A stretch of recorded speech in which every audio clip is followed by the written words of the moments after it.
Kenaikan pajak pertambahan nilai atau PPN menjadi 12% yang akan mulai berlaku tahun depan menuai kritik publik. Belakangan, saling tuding antara Gerindra dan PDI Perjuangan soal siapa inisiator kenaikan PPN menjadi 12% mengemuka.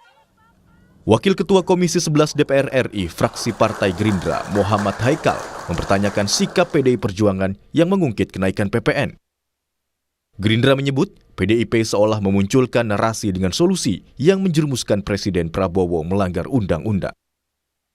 Isu kenaikan PPN ini kok rasa-rasanya ya, ini sering diungkit oleh tokoh-tokoh PDIP. Begitu loh Pak. Kalau saya lihat dari medianya munculnya, itu jangankan bicara bulan-bulan ini. Baru 1-2 bulan Pak Prabowo terpilih sebagai Presiden, itu rekan Bapak sudah bicara duluan. Itu nanti ada PPN yang harus kita pertimbangkan lagi. Itu di bulan Maret, Pak. Lalu di bulan September diulang lagi. Lalu di bulan November diulang lagi. Dan seterusnya. Makanya jangan disebar narasi bahwa solusinya seperti ini loh. Solusi yang ditawarkan itu adalah menjerumuskan Pak Prabowo untuk melanggar undang-undang. Nah itu yang kita keberatan. Sementara itu, politikus PDI Perjuangan Hendrawan Supratikno menegaskan PDI Perjuangan bukanlah inisiator kenaikan PPN menjadi 12%. Hendrawan meminta partai politik di DPR duduk bersama, mencari solusi dan bukan saling tuding. PDI Perjuangan bukan inisiatornya. Kita sudah menjadi jelas bahwa ini adalah inisiatif pemerintah. Itu yang pertama. Terus yang kedua, baik PDI Perjuangan maupun Gerindra, dan saya yakin partai-partai yang lain memiliki persepsi yang sama, yaitu bahwa kondisi ekonomi masyarakat sedang berat dan bahkan kalau bisa diturunkan PPN-nya. Nah kalau sudah keinginannya sama, niatannya sama, tinggal duduk bersama. Pak Haikal ini kan kalau duduk di depan bersama dengan Pak Dolfi, Pak Wihadi duduknya bersama dengan Pak Said Abdullah di Badan Anggaran. Jadi didiskusikan, cari jalan keluarnya. Apakah misalnya kita bisa berimajinasi, apakah harus dengan peraturan pemerintah pengganti undang-undang, Perpu, atau yang lain? Direktur Eksekutif Indonesia Political Review, Iwan Setiawan menilai, pernyataan Partai Gerindra soal PPN 12% didukung PDIP pada era Jokowi bermakna bahwa partai politik manapun yang menang pemilu pasti berpihak pada pemerintahan.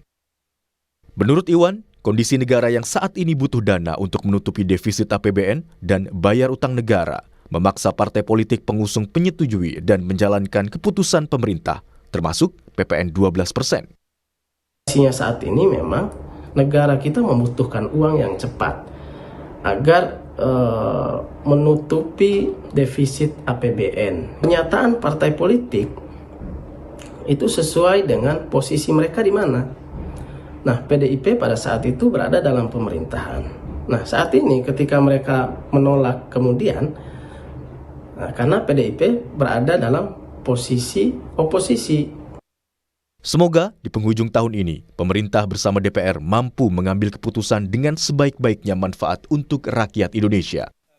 Supaya kehidupan masyarakat tidak semakin sulit dan kepercayaan publik terhadap pemerintah tidak menurun. Tim Liputan, Kompas TV. Saudara, setelah keputusan kenaikan PPN menjadi 12% resmi akan diberlakukan pemerintah pada 1 Januari 2025, Partai Gerindra dan PDI Perjuangan saling tuding soal siapa sebenarnya yang menginisiasi atau pengusul awal kebijakan ini. Gerindra menyebut kenaikan PPN ini merupakan usulan dari PDI Perjuangan yang diputuskan pada tahun 2021 silam. Sementara di sisi lain PDI Perjuangan mengklaim pemerintah dimungkinkan untuk menetapkan tarif PPN dalam rentang 5 hingga 15%. Untuk mengulasnya soal ini kita akan bahas bersama dengan sejumlah narasumber yang sudah hadir, kemudian adalah pengamat politik Universitas Padjadjaran, ada Mas Kunto Adiwibowo. Selamat pagi Mas Kunto. Pagi Mbak, apa kabar? Kabar baik, alhamdulillah Mas Kunto. Sementara untuk dari elit partai politiknya, kami sudah berusaha betul untuk mengundang dari Partai Gerindra dan juga kemudian dari PDI Perjuangan. Tapi sampai saat ini tampaknya belum terkonfirmasi, Mas Kunto dan juga pemirsa ya. Sayang sekali, padahal kita membahas soal nasib warga kelas ekonomi menengah begitu yang makin terhimpit ya, sudah jadi tulang punggung keluarga, sekarang jadi tulang punggung negara.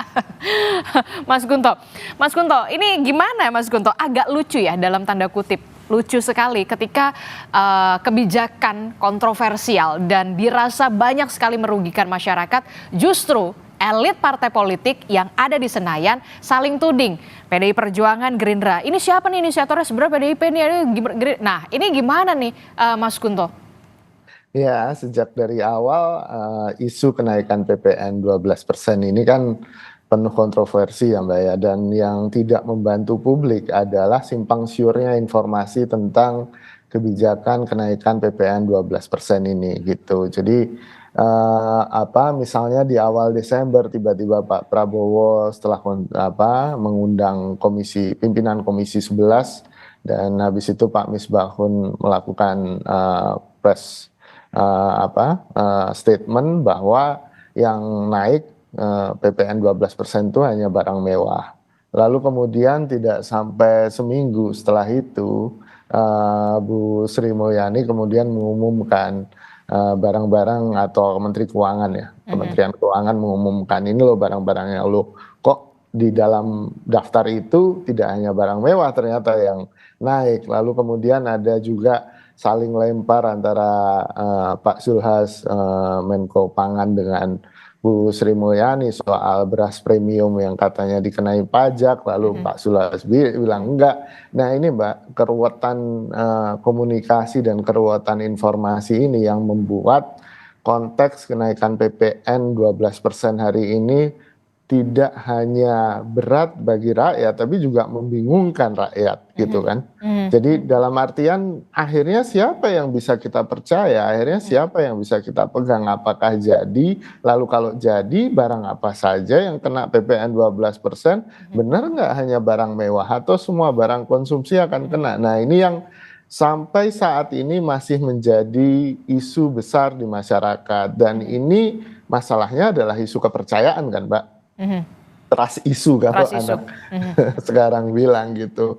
Ya misalnya kalau kita lihat gelas balik PPN naik di tahun 2022 ya, itu setelah sekian lama PPN nggak naik 10% dari tahun 83 kalau nggak salah sampai 2022 baru naik.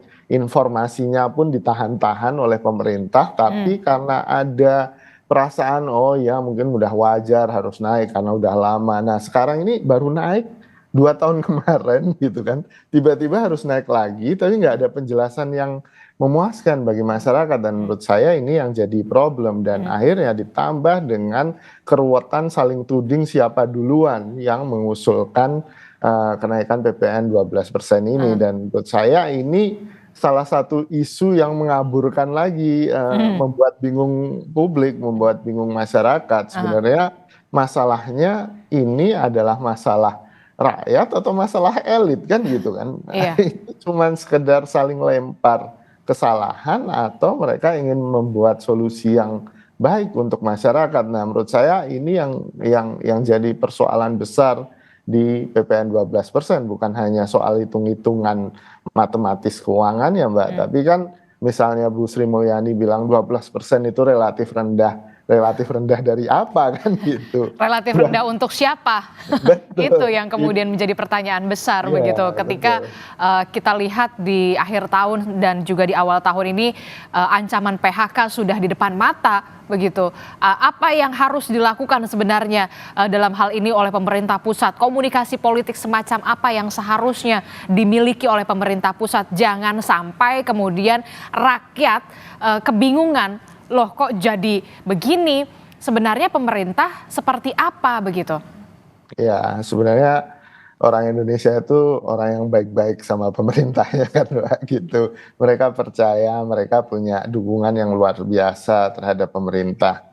Nah, menurut saya yang harus dilakukan oleh pemerintah adalah ngomong secara transparan, terus terang, sebenarnya duit yang dari kenaikan 1% yang kemungkinan diestimasi sekitar 50 triliun pendapatannya per tahun ini, sebenarnya untuk apa kan gitu. Ini yang jadi penting karena Harus ada transparansi di situ. betul, karena Bu Sri Mulyani sendiri alasannya karena menyesuaikan dengan kondisi internasional, karena menyesuaikan pajak di negara lain juga tinggi kan, bukan itu masalahnya. Kita nggak jor-joran atau apa bangga-banggaan bahwa pajak kita lebih tinggi kan gitu. Itu bukan standar atau bukan indikator bahwa kita adalah negara yang makmur, bukan sama sekali gitu. Misalnya di ASEAN, PPN kita kalau jadi 12% hanya sama dengan Filipina 12%. Singapura sendiri hanya 9% gitu kan. Thailand hanya 7%. Tertinggi di Indonesia di ASEAN. Betul, Indonesia dan Filipina. Perbandingannya sama siapa? Kan di awal-awal misalnya banyak buzzer atau influencer yang bilang ini sama dengan negara-negara Skandinavia ya. Negara Skandinavia pendidikannya gratis kan gitu. Pengobatannya gratis. Apakah mau disamakan dengan mereka? Nah, ini yang menurut saya komunikasinya nggak jelas gitu. Sebenarnya untuk apa kenaikan 1% ini yang harus dikomunikasikan dengan baik oleh pemerintah pusat daripada saling menyalahkan siapa duluan yang mengesahkan undang-undang ini Mbak gitu. Oke, ada upaya yang kemudian dikatakan upaya pengaburan untuk kemudian saling tuding siapa yang duluan menginisiasi dari kenaikan PPN 12%, tapi nyatanya pemerintah pusat saat ini sudah memutuskan bahwa PPN 12% ini akan berlaku 1 Januari 2025 begitu ya. Yang kemudian menjadi pertanyaan saya adalah di media sosial juga kan banyak sekali penolakan yang terjadi, bahkan sudah ada campaign-campaign seperti revisi undang-undang pilkada kemarin, peringatan darurat, petisi bahkan sudah diutarakan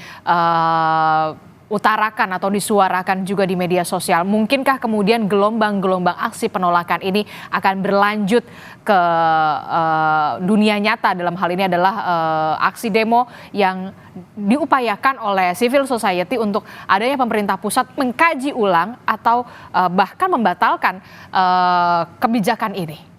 Iya Mbak, kalau menurut saya apa yang dilakukan oleh teman-teman K-popers kemarin hari Kamis ya, tanggal 19 ikut kamisan di depan istana itu sudah sangat tepat, karena memang kalau dalam undang-undang harmonisasi peraturan pajak sendiri gitu kan, itu di pasal 7-nya ayat 3 diatur bahwa tarif PPN itu bisa diubah paling rendah 5% dan paling tinggi 15%. Ya kan. Lalu di ayat selanjutnya disebutkan bahwa perubahan tarif PPN diatur dengan peraturan pemerintah setelah disampaikan oleh pemerintah kepada DPR untuk dibahas dalam penyusunan RAPBN. Nah, ini kan bolanya ada di pemerintah kan, Mbak, sebenarnya. Bolanya bukan di Senayan, bukan untuk mengubah undang-undang atau membatalkan undang-undang, bukan itu.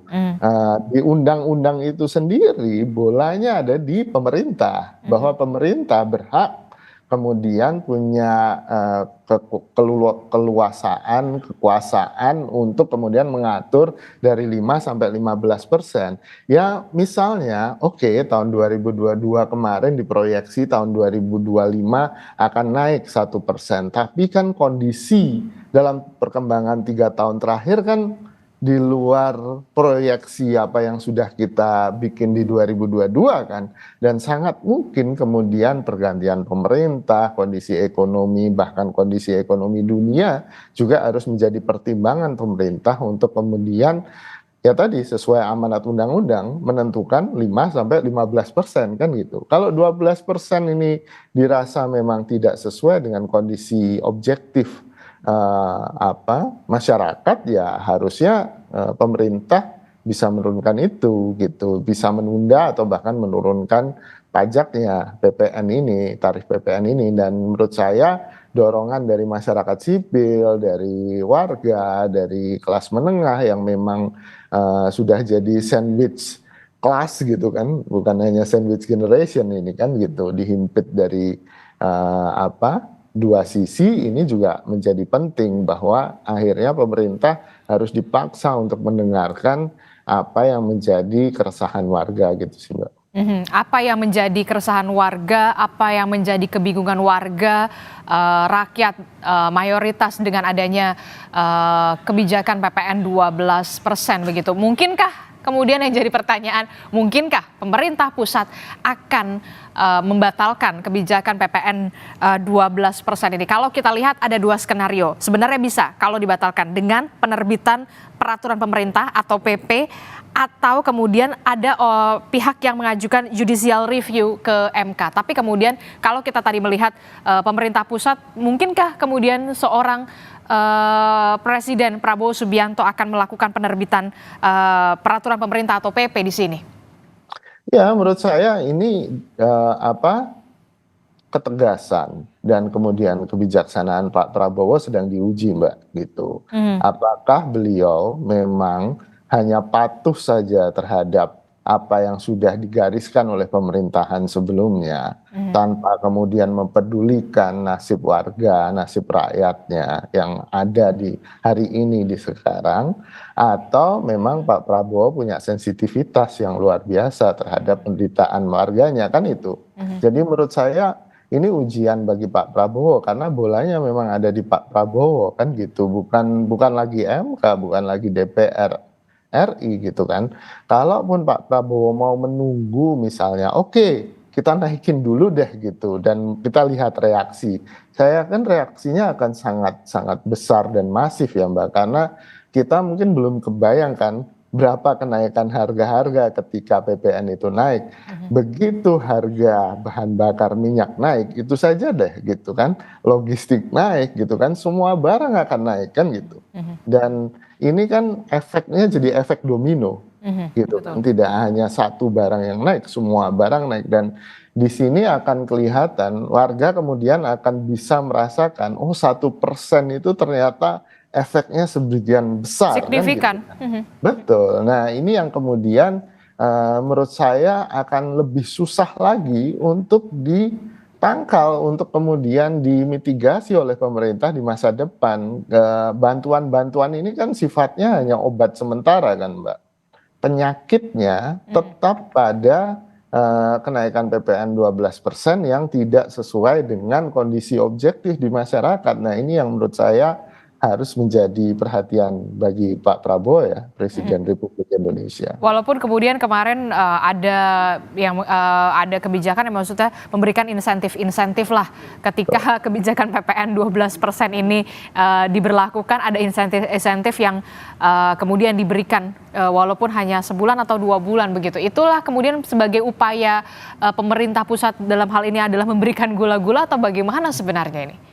Iya, ini hanya menunda masalah saja Pak, kalau menurut saya gitu, supaya nggak kena di awal tahun gitu kan, atau kemudian mungkin pemerintah berharap ada perubahan kondisi ekonomi yang membaik dalam waktu 2 bulan, tapi menurut saya itu wishful thinking sih ya, boleh-boleh aja. Cuman kan saya bukan ahli ekonomi, tapi menurut saya akan sangat sulit ketika masyarakat sudah terbiasa dengan bantuan itu 2 bulan, tiba-tiba dihentikan, lalu kondisi real dan kondisi objektifnya memang sangat memprihatinkan ya, keresahan masyarakat ini pasti akan muncul dan kos politik, kos sosial dan kos keamanannya jauh lebih besar gitu daripada menunda kenaikan atau membatalkan kenaikan PPN 12% ini. Jadi menurut saya pemerintahan Prabowo harus berhitung sih Mbak gitu, bahwa ada kos lain yang mungkin juga sama mahalnya atau lebih mahal daripada kenaikan yang cuma 1% ini secara ekonomi. Oke, itu tadi dari segi ekonomi ya. Kemudian kalau dari sisi politis, dari segi politik, bagaimana dampaknya terhadap pemerintahan pusat, pemerintahan Prabowo Gibran ketika memang kebijakan ini benar-benar ketok palu akan dilakukan 1 Januari 2025 seperti skenario awal. Bagaimana dampaknya, dan jika pemerintah pusat nantinya akan melakukan pengkajian atau membatalkan, apa dampaknya dari segi politik terhadap pemerintahan Prabowo Gibran 5 tahun ke depan? Ya, sebenarnya kalau menurut saya sangat sederhana sih Mbak, bahwa yang pertama legitimasi pemerintahan ini akan menurun gitu, karena dianggap tidak bisa sensitif, tidak bisa mendengarkan apa yang menjadi keluhan dan keresahan warga. Itu yang pertama, apalagi ditambah dengan kesimpangsiuran informasi dan ketidaktransparanan ini, sebenarnya kenaikan ini untuk apa sih? Nah, ini yang mungkin sangat bisa merongrong legitimasi pemerintahan Prabowo, itu yang pertama. Yang kedua, secara politik juga, kalau misalnya kenaikan ini tetap dilanjutkan, maka secara politik akan terjadi, ya kita akan melihat drama saling lempar kesalahan ini akan terus-menerus akan terjadi Mbak, gitu. Karena tentu tidak ada yang mau disalahkan kan, dengan kondisi yang memang mungkin menimbulkan protes di masyarakat atau keresahan masyarakat, dan saling lempar ini menurut saya akan jadi tren ke depannya gitu, saling lempar masalah entah itu antar partai politik, antar menteri, atau antar institusi atau lembaga pemerintah. Dan ini menurut saya akan bahaya, pada akhirnya kan masyarakat akan mendengarkan siapa gitu kan, kebingungan ini yang akan menambah ketidakpuasan dan delegitimasi bagi pemerintahan Prabowo. Ini yang menurut saya kos yang paling besar bagi pemerintahan Prabowo. Kalaupun dibatalkan dan dengan komunikasi yang bagus, dan menurut saya tim komunikasi kepresidenannya Pak Prabowo canggih-canggih kan itu, mereka kan ahli-ahli semua dan harusnya bisa lebih baik lagi kemudian mengkomunikasikan ini sebenarnya untuk apa dan kemudian kenapa harus naik. Ini yang sampai sekarang tidak pernah memuaskan warga gitu kan, karena penjelasannya simpang siur. Nah, kalau memang dibatalkan, ada potensi Pak Prabowo akan jadi pahlawan ini Mbak, gitu kan. Dan menurut saya akan luar biasa secara politik, bahwa di sini Pak Prabowo bisa menunjukkan bahwa dia memang peduli, dia terhadap rakyat, dia memang tidak kemudian disetir oleh pemerintahan sebelumnya. Dia harus mengikuti apa yang sudah diputuskan sebelumnya, dan dia kemudian punya lebih banyak dukungan warga, dan secara politik itu berarti legitimasi yang sangat besar gitu. Dan ini peluang ini harusnya dimanfaatkan dengan baik oleh Pak Prabowo, Mbak. Oke, kita akan lihat dan juga tunggu bagaimana kemudian seorang pemimpin, dalam hal ini adalah Presiden Prabowo Subianto, nantinya akan memilih begitu ya, memutuskan apakah tetap akan menjalankan kebijakan keberlanjutan dalam tanda kutip PPN 12%, ataukah kemudian lebih peka dengan apa yang terjadi saat ini menimpa rakyat kita begitu. Terima kasih Mas Kunto, pengamat politik dari Universitas Padjadjaran, dan sebelumnya kami juga sudah mengundang sebenarnya beberapa anggota dewan dari sejumlah partai politik, namun sayangnya tidak bisa hadir. Terima kasih Mas Kunto. Selamat pagi. Assalamualaikum.